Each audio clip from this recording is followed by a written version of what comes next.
예, 다음 논평 부탁드리겠습니다. 자, 어쨌거나 지금 대한민국의 운명이 이렇게 지금 한 치 앞을 내다볼 수 없을 정도로 지금 위기 상황 가고 있거든요. 자, 그러면 어떻게 해야 되느냐? 저는 이제 그 부분이 상당 과제죠.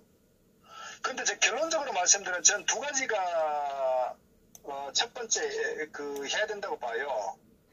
그것은 제가 아마 제목을 어쨌거나 이 자유 대한민국이 사는 길 첫 단추는 어떻게 껴야 되냐 하는 부분을 제가 이제 말씀을 드리는데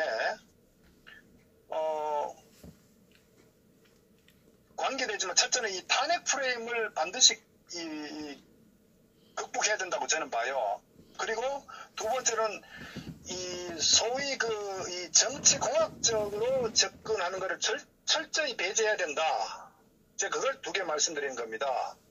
왜냐면은 궁극적으로 문재인을 잡아야 되죠. 근데 문재인을 잡기 전에 일단은 우파가 이 싸움에서 이기려면은 우파 내부 소위 사이비 위장 우파를 가장하는 정치 세력들, 정당, 그리고 또 거기에 편승하는 이 일부 어떤 기회주의 어떤 평론가 또는 언론 또는 거기에 기승하는 소위 위장 태극기 세력들, 저는 이런 부분들 일단은 좀 정리하는 게 저는 굉장히 중요하다. 저는 그렇게 봅니다. 그래서 첫 번째로는 이제 탄핵 프레임이라는 건 무슨 얘기냐면은 우리가 정치를 할 때는요, 어차피 자기 지지자를 위해서 정치하는 거지 사실 전체 국민을 보고 저는 정치하는 것은 비효율적이라고 봅니다. 왜? 특히 대한민국처럼 이념적으로 나눠져 있는 상태에서 전체를 아우르려고 하다가 그 에너지를 저는 굉장히 낭비를 한다고 봐요. 그래서 지금 현재는 철저하게 우파 결집이 중요하거든요. 그 우파 결집이란 거는 결국은 뭐냐면은 이 탄핵이라는 부분에 대해서 확실하게 저는 교통정리를 해야 된다고 봐요. 이걸 그대로 묻어간다는 얘기는 우파는 절대적으로 결합이 될 수 없다고 봐요. 저는 그것이 바로 지난 홍준표가 대선에 나왔을 때 거의 23% 정도밖에 못 받은 상황, 또 6.13 지방선거에서도 거의 참패를 한 것도 결국은 뭐냐면은 첫 단추가 잘못 꼈는데 그것을 계속적으로 무리하게 끌고 가다 보니까 정말 나라를 걱정하는 애국우파 국민들이 실망하고 정말 투표를 포기해버리는 그 상황이 지금 계속 전개되고 있다. 결국은 우리가 탄핵이 된 게 지금 만 2년이 지났지 않습니까? 지금 만 2년이 됐는데 그럼에도 불구하고 아직까지도 우파 우리가 한 45% 이상 우파라면 지금 50%가 넘어가야 되는, 특히 이 문재인 좌파 정권이 이렇게 엉망으로 나라를 지금 망가뜨리는데 불구하고 아직도 이 정당들, 우파 정치 세력의 지지율 자체가 문재인보다 낮다는 얘기는요. 결국 그 의미가 뭐냐는 걸 우리가 되새겨봐야 된다고요. 저는 그래서 그런 측면에 있어서 지금 현재 계속적으로 얘기 나오는 게 뭐냐면 앞으로 선거를 앞두면 더 그렇게 아마 기승을 부릴 겁니다. 정치공학적으로 문재인을 견제하기 위해서 자꾸 뭉치자 이런 얘기를 하는데 결국은 철저한 정치공학적인 것은 우리가 이미 홍준표가 대선에 나왔을 때 똑같은 방식이에요. 한번 거기서 우리가 학습을 했지 않습니까? 예. 인위적으로 정치꾼들은 정치공학적으로 국민들을 이용해가지고 표를 결집해서 자기들의 정치적 목적을 달성하고자 할 겁니다. 그러나 거기에 옛날처럼 또 속아 넘어가면은 결국 국민들만 정치꾼들의 놀이개가 되는 거거든요. 절대적으로 이 꼼수에 속아 넘어가면 안 된다. 그리고 이런 정치공학적 접근을 자꾸 주장하고 이런 분위기를 몰고 가고자 하는 이 위장 우파 농객들, 기회주의 세력들, 이 자한당에 한자리 하려고 그 주변을 얼쩡거리는 세력들, 유튜버들, 이거 좀 경계해야 됩니다.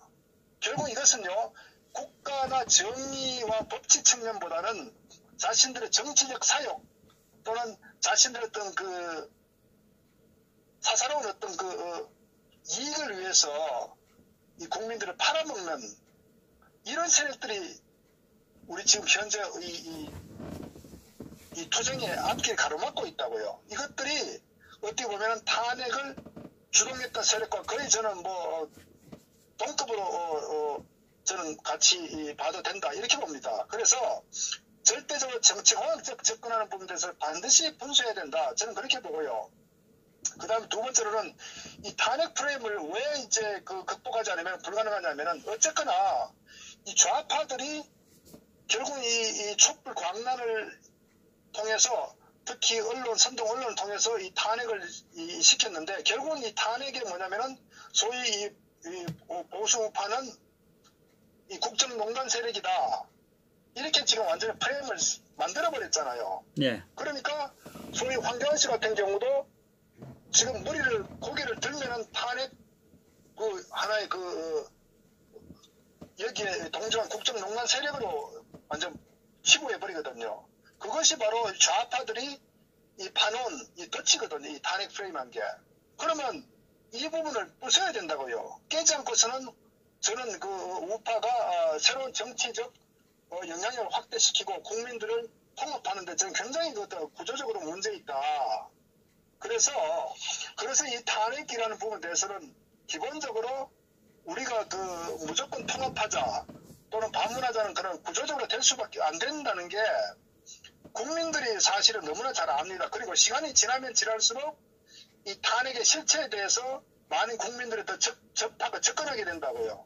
그러면 잘못된 거에 대해서 억지로 과거로 덮고 가자는 얘기는 국민들을 완전히 배신하는 거라고. 그리고 말씀드렸다시피 정치는 우리가 애국우파 국민들 지지 대상을 세력으로 해서 정치를 하는 거지 좌파를 상대로 해서 정치하는 건 아니라고요.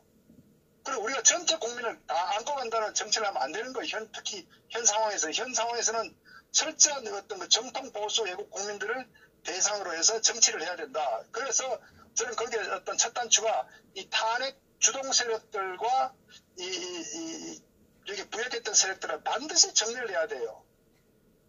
저는 그것이 결국은 이 탄핵 프레임을 극복하는 것이고 좌파를 저는 잡으러 가는 저는 굉장히 전략적으로 중요한 어떤 접근 방법이다 이렇게 봅니다. 그래서 어쨌거나 우리 대한민국이 앞으로 이 문재인 좌파 정권을 퇴진시키기 위해서는 우파 내에 저는 어떤 완전한 새로운 정치 결사체, 그러니까 새로운 어떤 정의 구현하는 그런 우파 저는 세력 또 정당이 저는 하나의 중심이 돼야 된다 이렇게 저는 판단을 하고 있습니다.